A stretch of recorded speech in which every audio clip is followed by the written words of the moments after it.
ایک جج صاحبہ ایک مجرم کو سزا سنانے کا واقعہ بیان کرتے ہوئے بتاتی ہیں کہ میں اندرون سندھ ایک پسماندہ سی تحصیل میں فرائض سر انجام دے رہی تھی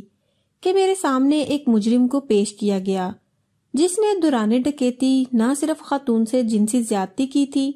بلکہ اسے ہوس مٹانے کے بعد قتل کر دیا گیا تھا۔ شواہد کے مطابق خاتون کے گلے میں پھندا ڈال کر اسے چھت میں لگی ہک سے لٹکا دیا گیا تھا، مگر خاتون کے ہاتھ اور پاؤں کھلے تھے۔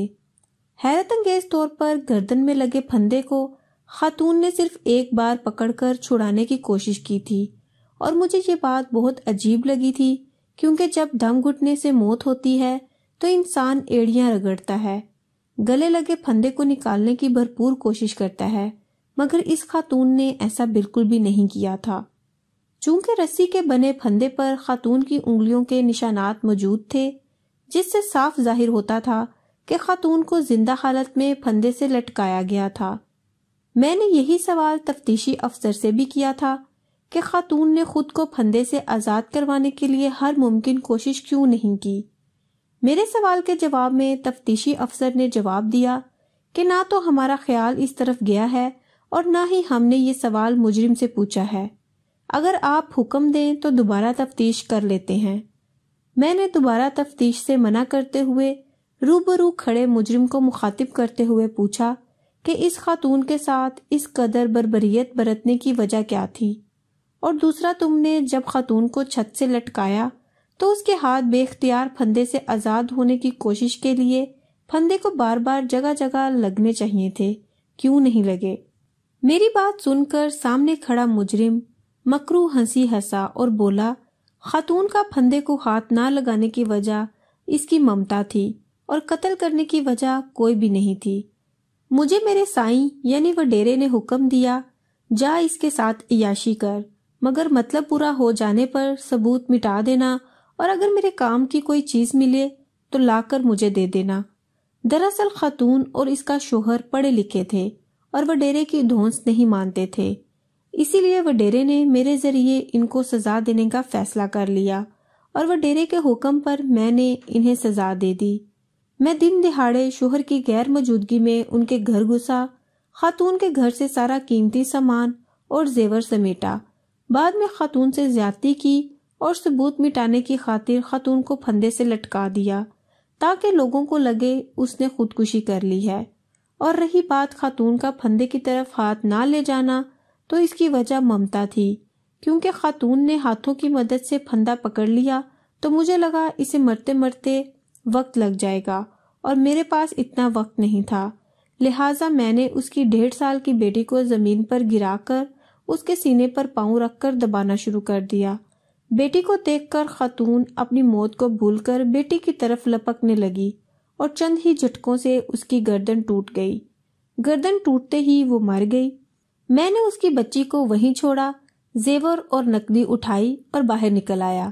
میں نے اپنی ضرورت کی چیز حاصل کر لی تھی اور سائیں کی ضرورت کی چیز سائیں کو دے دی۔ سائیں کا وعدہ تھا پولیس اور عدالت کو وہ سنبھال لے گا، اس لیے میں مطمئن ہوں۔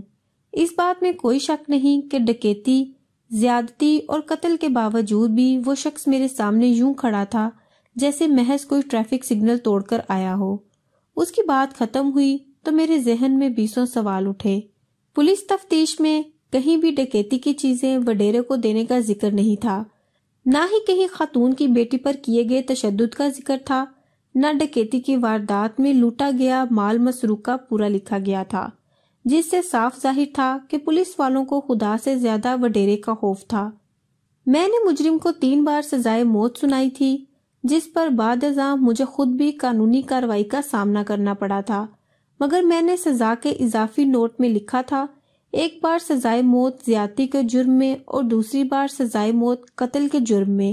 جبکہ تیسری بار سزائے موت اس 1.5 سال کی معصوم یتیم ننھی کلی پر ظلم کے جرم میں۔ اور ساتھ ہی تفتیشی افسر کو میں نے سائیں کو شامل تفتیش کرنے کا حکم دے دیا تھا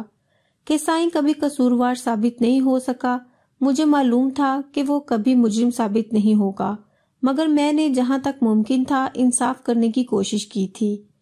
میرے فیصلے کی وجہ سے مجھے بھی جواب دہ ہونا پڑا تھا، اور متعلقہ فورم پر مجھ سے اتنی سخت سزا کی وجہ پوچھی گئی تو سامنے بیٹھی خاتون ممبر کو الگ کر کے میں نے اپنے جسم پر جلنے اور زخموں کے نشانات دکھاتے ہوئے کہا کہ میں نے سوتیلی ماں کے پاس پرورش پائی، اور جب مجھے خیال آیا کہ وہ 1.5 سال کی بچی بھی اب سوتیلی ماں کے پاس پرورش پائے گی تو مجھے اس ظالم شخص کے اس جرم کی سزا موت سے کم نظر نہیں آئی۔ میری تکلیف کو سمجھتے ہوئے فورم کے تمام ممبران نے مجھ سے ہمدردی کا اظہار کرتے ہوئے مجھے نرمی سے قوانین کو مد نظر رکھ کر چلنے کا کہا اور میرے فیصلے کو برقرار رکھنے کا حکم بھی دے دیا۔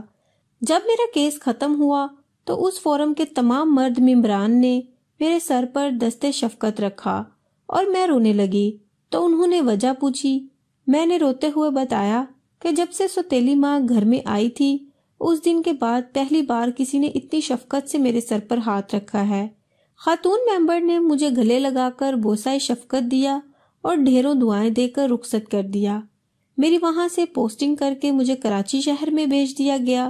کیونکہ میں وڈیرے کے غضب کا شکار بن سکتی تھی اور کوئی مجھے بچا نہ پاتا۔ بقیہ ماندہ ملازمت میں نے کراچی شہر میں ہی گزاری۔